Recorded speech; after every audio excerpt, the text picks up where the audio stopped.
bonjour tout le monde, enfin rebonjour pour certains, et merci d'être venus parce que tout le monde me disait vendredi soir, 18h, il va y avoir personne, et puis vous êtes là, donc je suis vraiment, vraiment ravie. Alors, c'est le sujet de la conférence, c'est sur le design CMF, couleurs, matériaux et finishes. Je vais vous rapidement vous parler de mon parcours parce que peut-être que c'est intéressant de voir comment j'ai pu arriver à ce poste-là. Et ensuite, je vais vous expliquer quel est le travail d'un designer couleur et matière dans l'archi intérieur, ensuite dans le milieu automobile. Et aussi, je pense que c'est assez intéressant pour peut-être pour vous, j'espère, de comprendre tout le processus de développement dans le milieu automobile parce que c'est un processus très complexe, très industriel. Et tout le monde me dit, mais qu'est-ce que tu fais dans ta journée? Pourquoi on met 5 ans pour faire un véhicule? Donc, je vais essayer de vous l'expliquer très rapidement aujourd'hui. Et si on a le temps, j'espère parler de qu'est-ce qu'une tendance, parce que c'est aussi une grande partie de mon travail. Alors, je suis née à Rennes, je suis venue faire mes études à Nantes, dans votre école. J'ai été diplômée, je ne sais pas si je dis l'année, parce qu'après les gens vont faire le calcul, ils vont se dire, mais elle a 39 ans bientôt. Donc c'était en 2007, et non pas 2017, 2007. Et lors de mes études, donc comme vous j'imagine, en quatrième année, je suis allée faire un stage de fin d'études un stage de quatrième année à l'étranger, donc 6 mois, et je suis partie en Chine avec Élise qui est là, donc on était toutes les deux dans une agence d'archi. Et après, je suis arrivée à Milan pour 2 ans, ensuite 2 ans à Coventry chez Jaguar et 8 ans à Paris. Je vous explique un peu plus dans mon parcours dans les planches d'après, mais en fait, clairement, merci pour ce qui vient de tomber. Vous voulez que je... j'ai fait donc le design produit. Donc j'ai fait le diplôme de produit pendant 5 ans. À l'époque, il y avait produit et intermédia, oui, multimédia, hypermédia. Donc c'était produit. Et ensuite, avec l'expérience professionnelle, je suis devenue plus ou moins designer d'architecte, designer intérieur et petit à petit couleur et matière. Donc, Shanghai, j'ai fait un stage en 2005 dans une agence qui s'appelle Nassau Architecture. Ils faisaient design archi, produit, design graphique et de l'architecture. Et à la suite, j'étais embauchée. Et j'étais ce qu'ils appelaient, eux, inspirational designer. Donc, c'était vraiment les débuts des projets avec les clients, essayer de comprendre ce qu'ils souhaitaient, faire des planches concept, des planches tendances et guider le client, surtout en Chine, où le concept, ils ont du mal à comprendre et à déceler ce que veut dire l'univers ou le concept. Donc, je faisais des planches et on les faisait vraiment acter parce qu'ils venaient nous voir en disant on voudrait un style français. Donc, français, c'est quoi? C'est Versailles? Est-ce que c'est Art déco des années 30? Donc, on créait des planches tendances et ils pointaient du doigt. Et après, c'était un peu le fil rouge pour valider avec eux le style qu'ils souhaitaient sur tout le projet. Les clients, il y avait le pavillon de Monaco, Shanghai Expo, les bureaux d'Hermès, développement d'Ibis, Hôtel Chine. Le premier club Med en Chine, c'était dans un resort de ski. Je ne savais pas skier du tout, il y avait 2 personnes qui les aidaient, mais voilà. Le bar Rouge, qui est un bar emblématique, des cinémas, le restaurant Unico. C'est vraiment là, alors je suis restée plutôt 7 ans à peu près, et c'était fou la quantité de projets sur lesquels j'ai pu travailler parce que c'était la Chine au tout début où tout devait être fait. Tout devait pouvoir se refaire. On avait des clients qui, tous les 2 ans, revenaient nous voir pour reproduire un nouvel espace, un nouveau concept. Donc, c'était vraiment quelque chose de très... une énergie incroyable en tout cas qui se passait là-bas. Et par rapport à mon apprentissage, l'adaptabilité, parce que clairement on arrive dans un pays où on connaît ni la langue ni leur façon de travailler, et c'était hyper intéressant d'essayer de déceler, de comprendre leur façon de travailler, d'être, de s'exprimer aussi. La découverte du pays, tout ce qui était production, parce qu'ils avançaient très très vite, ils faisaient des maquettages très très rapidement, et donc c'était hyper intéressant de comprendre comment les designers et les architectes, comment ils travaillaient pour aller très très vite, essayer de produire un maximum dans une rapidité incroyable. Et j'ai énormément appris à être, je pense, rapide, à faire des projets en 2 jours, un cinéma en 4 jours. Il fallait qu'il y avait un rendement assez imposant, important. Quelques réalisations, donc le bar rouge, Unico, c'est un restaurant. Les bureaux Hermès, le cinéma Henshan, donc ça c'était un cinéma emblématique à Shanghai. Je passe vite parce qu'il y a pas mal de choses à dire. Mais après, je suis arrivée à Milan, donc pendant 2 ans, dans une agence qui s'appelle Matteo Toon Partners. Matteo Toon, je l'ai mis là. Ça, c'est le groupe Memphis que vous connaissez sûrement, enfin le design Memphis. Et Matteo est là, donc il faisait partie des 7 designers Memphis. Et alors c'était en Italie, donc on l'appelait l'architecto ou le maestro. Alors là, non, c'est bon, ça devrait aller. Et donc pour eux, je travaillais dans une matériothèque. Je vais vous montrer ce que c'était, très très beau. C'était une matériothèque digitale où quand on appuyait, la porte s'ouvrait, on rentrait dans l'espace. Donc chaque porte, c'était le bois, la céramique, les tissus. Et c'était un doux rêve de travailler là-bas. Et je travaillais beaucoup pour la Chine parce que je m'occupais du développement de leur futur bureau qui allait arriver en Chine. Donc les premiers clients chinois, j'étais avec eux, essayer de comprendre comment on travaillait parce que c'est vraiment un autre monde. Donc je suis arrivée chez eux et je pense, pas mal aidé. Et j'ai mis aussi en apprentissage tout ce qui était matière, parce que j'arrivais en Italie et il y avait des matières sublimissimes, enfin, des textiles, des velours, du bois, c'était vraiment beau. La lenteur, parce qu'à partir de la Chine, arriver en Italie où tout était beaucoup plus long, beaucoup plus difficile de faire évoluer, d'essayer d'avancer, de faire projet et débattre parce que c'est la commedia dell'arte, c'est vraiment le drama pour des petits sujets. Donc c'était très très différent de la Chine où tout va très vite, où ils se posent pas de questions, ils font des maquettages, ça marche pas, ben on en refait. À l'Italie où tout doit être discuté, parlé, parlementé, c'était une autre approche. Voilà, donc là c'est des planches tendance que vous pouvez voir qu'on faisait pour, là c'était un hôtel à Jesolo. Et ensuite, par hasard, par hasard, je suis arrivée à Coventry. Enfin, je suis pas arrivée à Coventry par hasard parce que c'est au milieu de l'Angleterre, mais je suis arrivée chez Jaguar, donc dans le milieu automobile. Il y a des personnes dans le transport ici. Moi, je suis pas du tout, ce que je disais à Arnaud, une passionnée du milieu automobile. C'est pas quelque chose qui m'a portée dans toute ma jeunesse. Je suis très très loin de tout cet univers-là. Mais ils m'ont embauchée parce que c'était tout ce qui était matière, donc couleur et matière designer et trend researcher. Donc toutes les analyses en prospectif. Ce qui était intéressant chez Jaguar, c'est que je travaillais il y a 2 studios. Il y a le studio production et il y a le studio Advanced. Donc Advanced, c'était tout ce qui est plutôt de prospectif. Donc c'était vraiment un travail en amont sur le projet, mais même plus que 5 ans. C'était des projets qui étaient pour du 10 ans, que des concept cars. Donc c'était extrêmement ouvert et créatif et c'était hyper intéressant.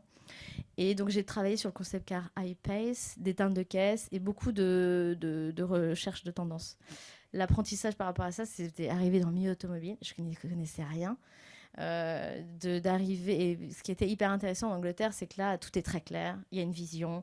Les Anglais, moi, j'ai beaucoup aimé travailler chez Jaguar parce que il y a une vision, on la suit, on va jusqu'au bout et c'était vraiment fluide. Et tout ce qui était recherche de tendance, parce qu'avant, j'étais dans l'archi intérieur, alors que là, c'était vraiment des projets qui devaient sortir 5 ans, 10 ans.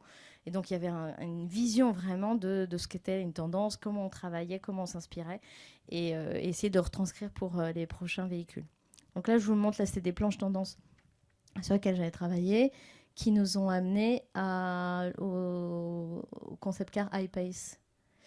Donc, par exemple, ce qui a été travaillé, c'était du carbone forgé en clair, de l'alcantara. Alors, je vais vous montrer plutôt les détails couleurs et matière. Donc là, voilà. Ça, c'était un petit détail, mais Jaguar, on a repris le motif d'un Jaguar et on en a fait une petite finition sur une broderie. Là, c'est inspiré des balles de cricket, pardon. Donc c'est la même surpiqûre qu'une balle de cricket. Le bois, gravé laser, écrire Coventry depuis 1935, essayer de ramener un peu plus de valeur et d'héritage à cette voiture, alors qu'elle était très très moderne. Des petits détails aussi, comme vous le voyez là. Et le glove box, on appelle en Angleterre des details, des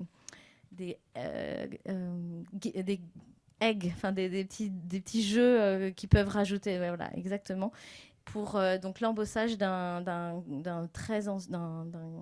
gant ancien dans la zone de glove box, de de la boîte à gants. N'importe quoi. Et ensuite, je suis arrivée donc à Paris, enfin à Paris, à Vélizy-Villacoublay, c'est un peu moins glam, mais c'est en tout cas la zone du style qu'on appelle l'ADN pour tout Stellantis. Maintenant, avant, quand je suis arrivée, c'était PSA, donc Peugeot, Citroën, DS.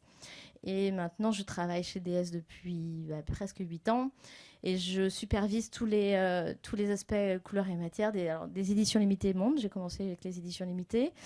Et là, je travaille sur 2 véhicules série qui vont sortir prochainement.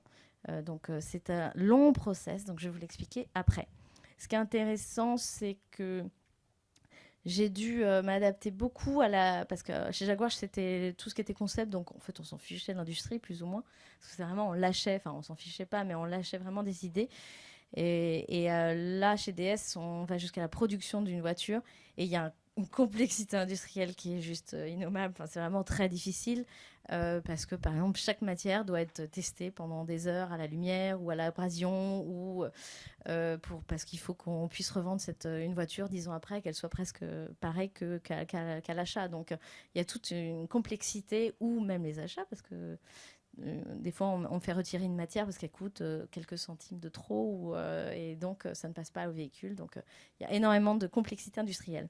Et aussi la présentation, parce que je suis arrivée dans un milieu aussi d'hommes, très d'hommes, quoi. Voilà, il fallait se battre. Moi, je fais 1m50, blonde. Enfin, voilà, j'ai une femme, donc ça faisait beaucoup.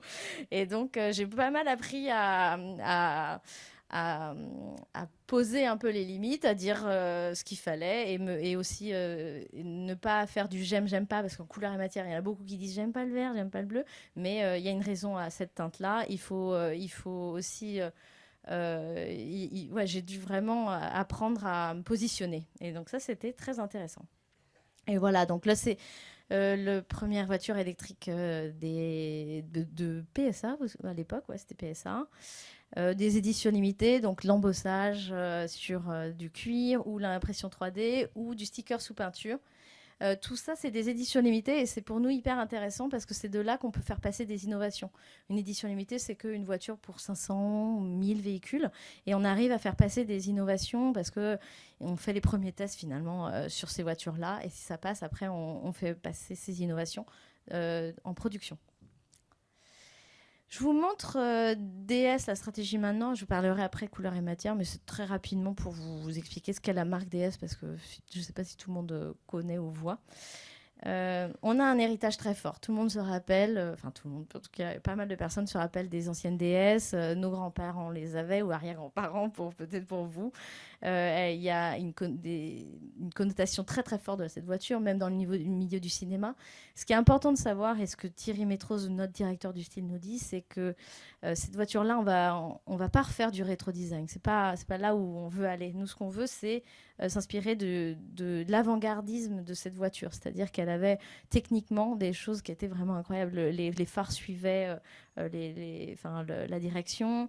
Et donc, désolée pour ce petit interlude. On se reconcentre. Je suis là. Alors, je vais vous montrer une vidéo qui est un peu notre base de travail et notre ADN. Donc, l'idée que vous allez voir, donc là, c'est de la marqueterie de paille, par exemple. C'est une inspiration pour notre, je ne sais pas si vous le connaissez, le concept car, le dernier concept car DS. Et le mot sérénité, toutes les lumières et la beauté, la délicatesse de cette voiture aussi. Ce qui est important de mettre en avant, c'est tout l'intérieur. Il n'y a pas de cuir du tout. C'est assez rare dans un véhicule de niveau, on dirait luxe, premium, d'avoir un intérieur qui est en crêpe de coton. Donc c'est un textile qui est qui est très soyeux, très beau, mais qui n'est pas du cuir. Et vous avez vu aussi l'aérodynamisme. Donc ça, c'est des éléments qui sont très forts pour la marque DS. Et puis, donc, c'est Aerosport Lounge, l'art du voyage. L'art du voyage, c'est très important pour notre marque. C'est vraiment l'ADN. Pourquoi ? Parce qu'on n'est pas des marques... chaque marque a vraiment sa base de son slogan, enfin, quelque chose qui représente la base de ses clients, de ce qu'ils veulent être, de leur vision. Et nous, c'est vraiment... le voyage, le transport, mais de façon vraiment le plus sophistiqué, le plus délicat, le plus serein possible. C'est vraiment un voyage d'un point A à un point B, mais dans toute son excellence. Voilà. Donc là, on voit Donc ça, c'est l'extérieur du concept car. Donc on parle de ligne de caractère qui est la ligne que nous voyons ici. Donc on voit une fluidité et aussi des lignes qui sont très fortes et très pincées, on va dire. L'intérieur, dont je vous disais, tout en textile, un intérieur clair, assez épuré, un plissé, donc là c'est des travail plutôt couleur et matière qui a été fait, et de la marqueterie de paille. Donc la paille, c'est quelque chose qui normalement se jette, et donc là on réutilise la matière de la paille qu'on teint et qu'on vient créer donc cette marqueterie. Ça, c'est une marqueterie qui était à utiliser dans les années 30. Il y a énormément de très beaux mobiliers, on utilisait cette matière, et là on a voulu le mettre en valeur, en exergue dans un véhicule.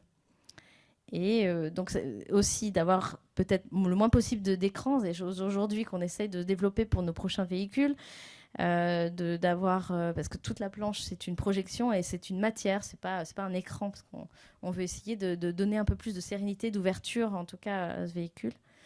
L'intérieur clair, du champagne très, très, très en peinture ou en chrome.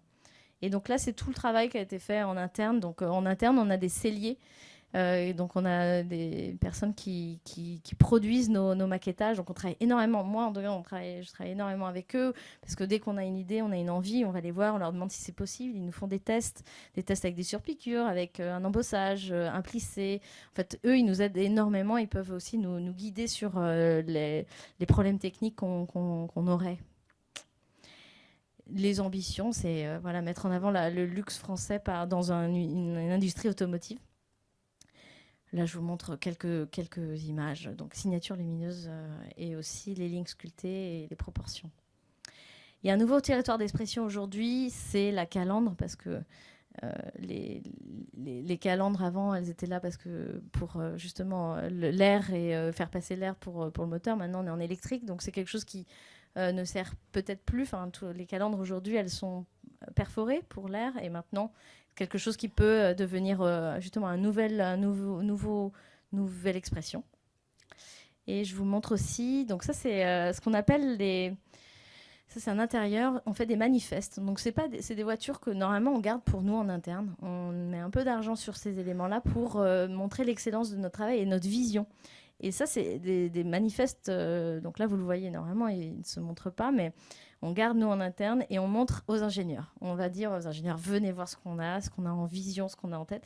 Et en fait, c'est grâce à ces manifestes-là que les ingénieurs ou tous les départements du projet, on donne une vision, et donc ils comprennent et ils arrivent à déceler un peu nos envies.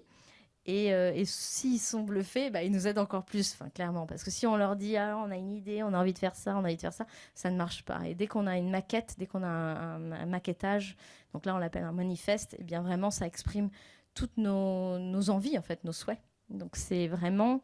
donc ça, ce n'est pas la voiture qu'on aura dans quelques années, mais c'est vraiment les directions qu'on veut donner. Je dis que c'est pas les voitures parce que après on va nous embêter. Il n'y a pas de rangement, il n'y a pas de. Enfin voilà, il y a des choses techniques et complexes dans le milieu de l'auto où on nous demande une fonctionnalité qu'on n'a pas dans les manifestes, mais ça donne une vision créative. Ce qui m'amène à que veut dire être designer couleur et matière. Donc couleur. C'est assez simple, c'est vraiment un choix de couleurs à partir de palettes ou d'objets. Des objets, ça nous aide beaucoup. Ça, c'est un peu la bonne partie du boulot. On l'a très rarement, peut-être une fois tous les 5 ans, mais on va faire des achats où on achète des objets, des petits objets qui nous donnent une couleur, une finition, et ça nous permet de donner ça à des fournisseurs et ils reproduisent une teinte. Ça peut être un crayon, un verre, ça peut être une petite, du métal, quelque chose, et ça nous aide à travailler et à donner une direction. Matière, alors la matière, ce qui est intéressant, c'est que c'est vraiment le choix de la matière qui détermine la sensation, la durabilité et la qualité d'un produit, et son prix. En fait, une couleur, si c'est une peinture ou si c'est un PVD, donc c'est de la métallisation, c'est pas du tout le même prix. Mais donc là, on aura, avec la matière, ça définit son prix, mais aussi une qualité, un toucher. Donc les différentes matières peuvent aussi aider à définir la fonction et la valeur. Il y a énormément, en ce moment, on travaille énormément tout ce qui est sustainability, donc tout ce qui est matériaux propres. C'est vraiment tout ce qui sort de chez nous est vraiment étudié au plus fort pour être le plus propre possible, ce qui est complètement compliqué et difficile dans le milieu industriel et dans une voiture, mais on essaye de faire notre mieux à ce niveau-là. Et par exemple, tout ce qui est monomatériaux serait beaucoup plus intelligent qu'un multimatériau dans un véhicule, parce qu'on pourrait le recycler et ça serait, on n'aurait pas à l'enlever par exemple un textile d'un siège. Il y a de la mousse en dessous, on peut pas le déchiqueter. Donc tout ça, c'est des choses c'est un gros travail actuellement au style avec les designers intérieurs et les couleurs et matières pour baisser l'impact en fait du CO2. Et les finitions, c'est tout ce qui est traitement de surface, donc le brillant, le mat, les textures, les grains ou un motif. Et donc ça aide à redonner encore plus de valeur à une matière ou pas. Voilà. Donc avant, moi j'étais designer couleur et matière dans l'architecture intérieure. Je vous dis juste que la différence entre quand j'étais couleur et matière en architecture intérieure et dans l'automobile. En architecture intérieure, c'est une sélection et une combinaison. Donc j'allais voir donc les textiliens, donc ils me proposaient plein de textiles, je choisissais ça allait bien avec la couleur du sol, avec la matière du sol. Voilà, c'était vraiment une combinaison, une sélection.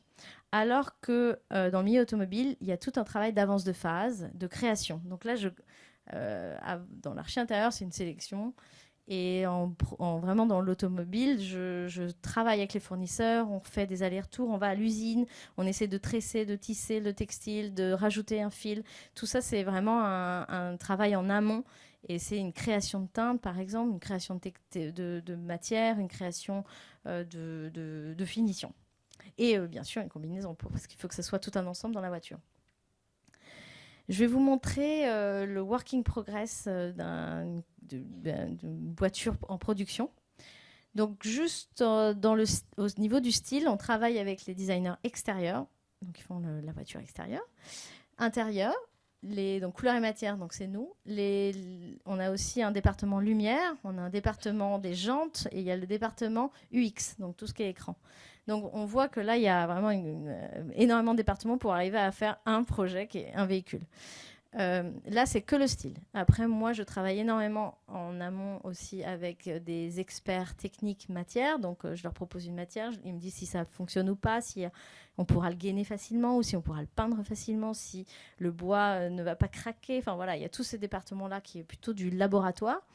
Il y a le département des achats, il y a le département du projet, il y a le département des ingénieurs, il y a le département... C'est vraiment une machine de guerre de travailler dans le milieu automobile. Moi, je ne m'y attendais pas avant d'y arriver. Et on a énormément de contacts, en fait, qui ne sont pas dans notre département. Et s'il n'y a pas ce contact-là, s'il n'y a pas cette communication, le projet se passe mal. Et même s'il n'y a pas de communication entre les inters et couleurs et matières, on n'y arrivera pas. C'est-à-dire que si un designer intérieur dessine une planche de bord avec une courbe incroyable, eh bien, moi, je ne peux pas y apposer du bois, par exemple. Alors que si j'y ai pensé depuis des mois à avoir du bois dans la voiture, eh bien, le bois va craqueler avec une courbe, donc on ne pourra pas avoir la matière. Donc, c'est vraiment un travail en amont, ensemble, pour réussir à voir ce que le design produit et le design inter et externe et couleur et matière souhaitent pour avoir à la fin un projet qui est cohérent. Donc ça, c'est tous les métiers du design, du style. Et là où je voulais juste vous parler, c'est que donc là, il y a vraiment tout un travail tous ensemble où il y a une avance de phase. Donc une avance de phase, c'est là où on nous dit bientôt on va travailler sur une voiture, ça va être une voiture de ce type-là, de cette taille-là, elle va faire cette dimension-là. Et nous, on donne donc c'est très prospectif. C'est 5 ans avant, ou 4 à 5 ans, 3 ans, 5, 4 ou 5 ans avant la sortie du véhicule. Donc il faut se dire, OK, dans 5 ans, quel type d'iPhone on va avoir dans la main, quel type de couleurs vont être des directions de tendance. Il y a les analyses sociétales, les analyses inspirationnelles. On va au Salon du Mobilier de Milan, on essaie de comprendre les nouvelles directions créatives, ce qui pourrait peut-être ressortir dans notre véhicule. Donc ça, c'est tout ce qu'on appelle avance de phase. C'est peut-être votre phase 0 ou quelque chose comme ça pour vous? Prospectif, ouais. Ensuite, il y a un travail qui est fait entre le style et la technique pour essayer d'avoir le projet le plus viable possible. Et par la suite, donc il y a ça c'est quelques mois, années, on arrive aux tests et aux mock-up. Donc les tests, donc c'est là où on fait tous nos maquettages et qu'on s'assoit dans la voiture. C'est une voiture de taille échelle 1. On s'assoit, on essaie de tout tester, de tout toucher, de voir si on est en ergonomie, on est bien. Donc il y a les ergonomes qui viennent. Enfin, il y a tous les départements et les ingénieurs pour voir si ils vont pouvoir injecter une pièce comme ça, si on va pas voir les lignes les lignes d'injection. Donc tous ces tests-là et les maquettages sont très importants. Et ensuite, on l'emmène, ce véhicule, au test clinique. On en a plusieurs. Test clinique, c'est qu'on met la voiture qu'on a designée en échelle 1-1 et on la met au milieu d'un grand espace et il y a d'autres concurrentes. Donc, par exemple, du même segment. Donc, on va voir, quand on dit segment, c'est la même dimension de toutes les voitures. Donc, des BM, des Tesla à côté de nos voitures. Et les logos sont cachés. Et on fait venir des clients potentiels, des clients de la marque DS ou des clients de même segment, donc du même type de voiture. Et on leur dit, alors, entre le A, B et C, lequel est plus moderne. Et après, on leur montre, par exemple, notre voiture. Enfin, après, ça, c'est une des questions. Laquelle est plus moderne, laquelle est plus féline, laquelle est plus techno, laquelle paraît plus innovante. Et à ce prix-là, est-ce que vous pensez que c'est viable? Enfin, ouais, il y a des centaines de questions. Et il y a aussi des questions qui sont assez intéressantes. On montre la voiture qu'on a produite, on leur dit, et si c'était un alcool, ça serait quoi? Et si c'était un hôtel, ça serait lequel? Et si c'est en fait juste pour essayer de voir si on est dans la bonne direction. Et ensuite, on arrive à la pré-industrialisation. Donc là, on produit des premières voitures sur une petite ligne d'usine. Donc, c'est pas à l'usine directe, c'est une petite ligne et on essaie de voir si tout s'accorde, si toutes les pièces fonctionnent entre elles, s'il n'y a pas d'espace trop d'espace entre la porte et le flanc. Enfin, voilà, c'est tout un travail de pré-industrialisation, de voir si l'usine pourrait accepter ce véhicule aussi. Et ensuite, il y a le reveal, donc on montre la voiture. Et pour couleur et matière, nous, on travaille en amont aussi, en avance de phase, et on travaille surtout les innovations. Les innovations, elles ne peuvent pas arriver que 5 ans en amont. Elles arrivent, il faut les travailler des années avant que ça puisse rentrer dans un véhicule. Donc, par exemple, on envoie des échantillons aux départements innovation. Ils travaillent et le développent. Ça peut faire des mois ou des années. Et ensuite, on le valide. Et ensuite, ça doit arriver dans un projet spécifique et jusqu'au jalon. Par exemple, le point perle qui est ici, ça c'est un élément qui a été... en fait, c'est un peu notre tartatin. On a fait une erreur, c'est-à-dire qu'on a fait un point de haute couture, on a retourné le cuir et en fait, on s'est rendu compte qu'il y avait une petite perle qui apparaissait. On s'est dit, ça pourrait devenir notre identité, une surpiqûre d'identitaire. Sauf que donc, ça a dû être travaillé avec les départements innovation. Et ils ont mis, je crois, 4 à 5 ans pour le faire arriver dans l'industrialisation. C'est-à-dire qu'avant, la perle sortait trop, donc on pouvait s'arracher. La perle sortait pas assez, donc c'est pas assez visible. Enfin voilà, ça a été un gros challenge. Et par exemple, ils vont nous dire, cette zone-là, elle est valide, mais elle peut pas être validée sur le siège, elle peut pas être validée sur telle zone. C'est que sur l'arrière de siège, par exemple. Et à gauche, c'est le bracelet de montre. C'est une façon de produire un siège confort, donc c'est pour nos plus haut de gamme. Et donc là, ça a été créé avec nos celliers parce que c'était impossible d'imaginer ça de façon industrielle au début. Donc ça a été un long travail aussi avec eux. Et ça, c'est pour ça que c'est vraiment extraordinaire de pouvoir travailler avec eux en direct parce que c'est vraiment eux qui nous aident à la viabilité du projet.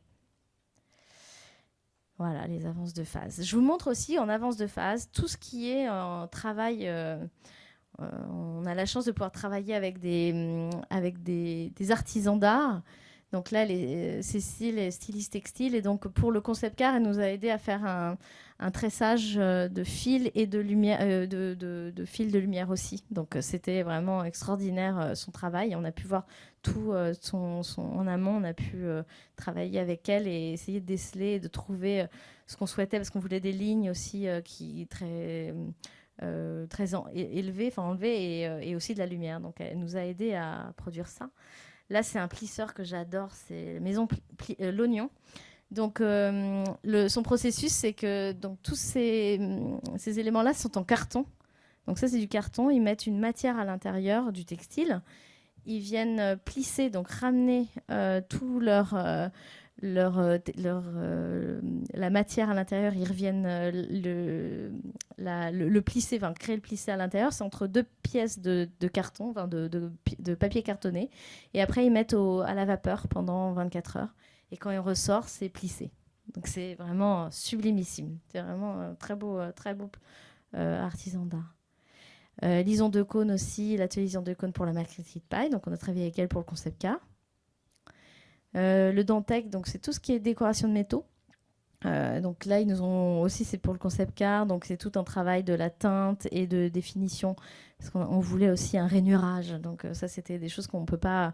C'est vraiment de l'artisanat, là. C'est de l'artisanat d'art, c'est des heures de travail. Et l'atelier Farouche qui, eux, produisent du bois. Donc là, vous voyez le bois perforé pour laisser passer la hi-fi. Tout ça, c'est des choses, et aussi le gravage laser. C'est des choses qui, ça nous permet de nous inspirer, d'essayer d'aller au-delà de ce qu'on a l'habitude de faire et de voir dans le milieu industriel. Et essayer, par la suite, en tout cas, de, pourquoi pas, développer ça dans le produit dans les prochains véhicules en tout cas. Et ça, c'est vraiment une inspiration de dingue parce que travailler avec eux, c'est vraiment extraordinaire.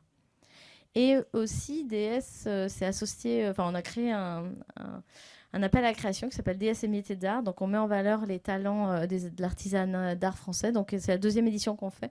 Et on travaille avec des jeunes artisans qui... donc, il y a tout un appel à la création. Après, il y a des jurys et il y a une personne qui est sélectionnée à chaque fois.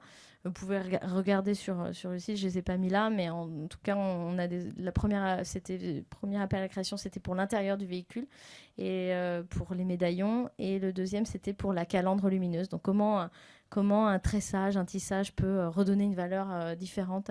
Et nous, ça nous ouvre aussi notre imaginaire, en fait. Ça nous aide à sortir du milieu industriel. Et dernier sujet, qu'est-ce qu'une tendance ? Niveau de l'heure, on est... Il y a encore 10 minutes, ok, très bien.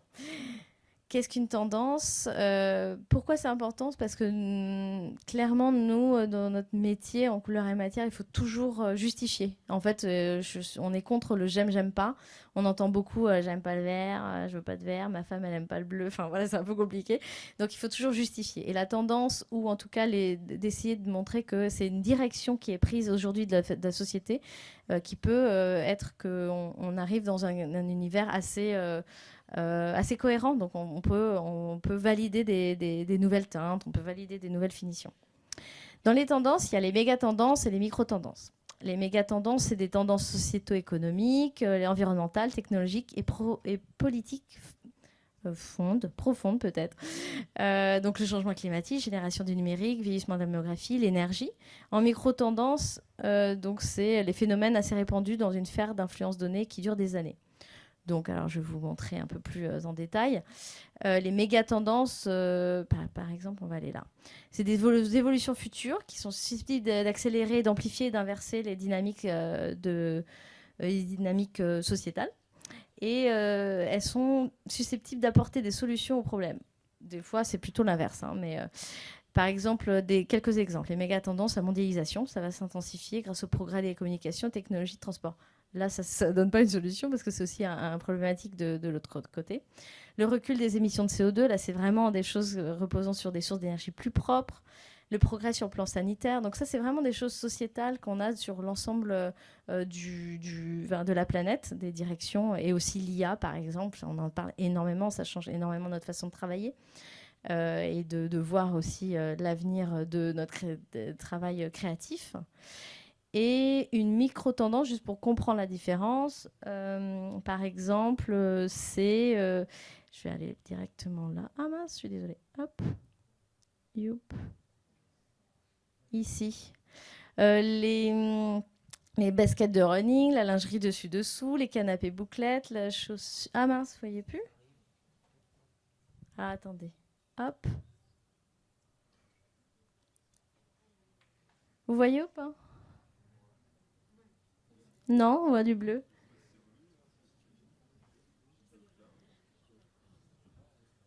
Bah, je vais le dire à l'oral. Les canapés bouclettes, les chaussettes hautes et dépareillées, les trains de nuit, le rose de Barbie, les dumplings, enfin voilà, tout ça, des petites choses qu'on voit apparaître et que vous connaissez ou que vous avez en tête. Et ça, c'est ce qu'on appelle les micro-tendances. Allez, ça va arriver. Voilà. Merci. Et donc, c'est une bonne tendance, c'est ce qui arrive au même moment dans différents univers. Donc, c'est des choses aussi qui, vous allez voir ça, par exemple, le rose Barbie, vous l'avez vu dans Barbie, vous l'avez vu aussi chez H&M quand ils ont fait toute une collecte rose. Enfin, voilà, il y a des choses qui arrivent. Je ne vais pas dire que je vais faire une déesse rose parce que là, je pense qu'on va me... Enfin, il faut que ça soit adapté aussi à chaque clientèle, mais c'est assez intéressant de voir qu'il y a différents univers et différents inputs qui arrivent au même moment dans différents univers. Et comment nous, on travaille ça, c'est qu'on regarde vraiment, il faut observer les gens. Donc c'est vraiment un travail d'observation, c'est un travail de surveiller des signes distinctifs de changement. Et ces changements de style vont souvent d'un bout à l'autre du spectre du style. Voilà, c'est des choses qui sont assez fortes normalement, qui se dégagent et s'ouvrent face à nos yeux. Et on se dit, ah oui, là il y a un lien entre ce que j'ai vu dans l'archi, ce que j'ai vu dans la mode par exemple. Je vous donne quelques. Ah ouais, j'avais fait un truc chez Audencia, c'est pour ça que c'est écrit. Je vous donne quelques idées comment nous on s'en inspire. Donc c'est vraiment la curiosité. C'est le magazine M que tous les week-ends sort. Vraiment, il y a dans le magazine M le lundi. Le Monde. Le lundi, il y a l'Époque. Et l'Époque donne vraiment des directions sur les nouvelles tendances et sociétales. Surtout des tendances, on va dire, de méga tendances. Knowness, donc ça c'est un site, le magazine T, Acne Paper, les magazines, les livres, le salon du design, les expositions, Nelly Rodi qui est une agence de tendance, et bien sûr le regard sur la société. Je vous montre quelques images. Donc Lié Delcourt qui est vraiment une agence, c'est un peu comme Nelly Rodi qui donne elle des informations sur pas mal au niveau de la mode mais aussi des tendances sociétales. Donc c'est souvent très très fort et intéressant. Elle est un peu décriée parce que c'est quelqu'un qui a un avis très fort et qui dit que les autres, c'est pas, ils ont tort, mais voilà. Inient, ça c'est un site que j'aime beaucoup regarder parce que il est très très fort sur l'esthétique, on va dire l'esthétique. Je retrouve beaucoup d'images d'inspiration sur ce site-là. Par exemple, quand moi, je regarde le moins possible Pinterest. Pourquoi? Parce que à chaque fois, je retrouve les mêmes images. Tout le monde a les mêmes images. Et c'est pas là où moi, je pense qu'on peut trouver les éléments les plus cohérents ou les plus forts. Donc, Ignant, le magazine M. Donc, ça, c'est, je vous disais, l'époque, ça c'est donc le magazine intéressant pour les tendances plutôt, et puis la politique, la géopolitique aussi, mais il y a toute une zone à la fin du magazine sur les tendances fashion, la nourriture, les objets, et vraiment je vous le conseille. Business of Fashion. Ça, c'est un site sur le monde de la mode et c'est quand même très très pointu, donc tout en anglais mais intéressant. Knowness, alors moi j'adore ce site, c'est vraiment, ils font beaucoup de films, ils font appel à des designers, on va dire, un designer, ils font appel à Chloé, mais ils demandent à Benjamin Millepied de faire une collaboration et ils font un film autour de ça. Donc il y a toujours des grands écarts créatifs, mais qui font rencontrer et ça donne souvent des choses très très fortes et très intéressantes. Et des rencontres aussi, Gordon Smith, là par exemple, ou Peter Shire. Wallpaper, qui est toujours, je trouve, assez fort, assez important. Ils ont des bons éditos aussi en milieu pour tout ce qui est automobile. Trendland. Les TED. Donc ça aussi, je ne sais pas si ça peut... Enfin, moi, je pense que ça élève un peu le discours, ça nous donne une autre direction, une autre vision. Ah oui, j'adore ce site. Je sais pas comment on peut le dire, WISF. Ils font un lien entre le milieu de la mode, enfin des photos de mode et la nature ou l'art. Et je trouve que avec certains, on parlait des planches tendances.